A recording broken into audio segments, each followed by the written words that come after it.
চট্টগ্রামে বিদ্যানন্দ ফাউন্ডেশন ও সিটি কর্পোরেশনের যৌথ উদ্যোগে শুরু হয়েছে লাখো মানুষের জন্য মাসব্যাপী ইফতার ও সেহরি বিতরণ কর্মসূচি।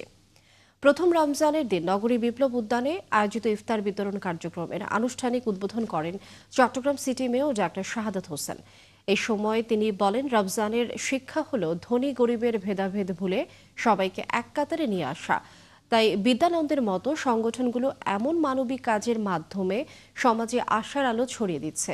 সিটি কর্পোরেশনেরও সবসময় এমন জনকল্যাণমূলক উদ্যোগের পাশে থাকবে।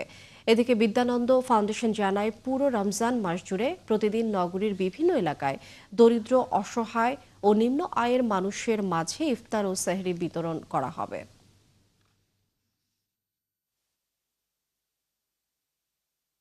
চট্টগ্রামের সাধারণ মানুষের জন্য এটা আমরা যে একটা সুবিধা দিতে পেরেছি, এই দ্রব্যমূল্যের যে ঊর্ধ্বগতি এবং বিভিন্ন সমস্যায় জর্জরিত অসহায় দুস্থরা আজকে এখানে এসে যে ইফতার করতে পারছে এবং সেহরি করতে পারছে।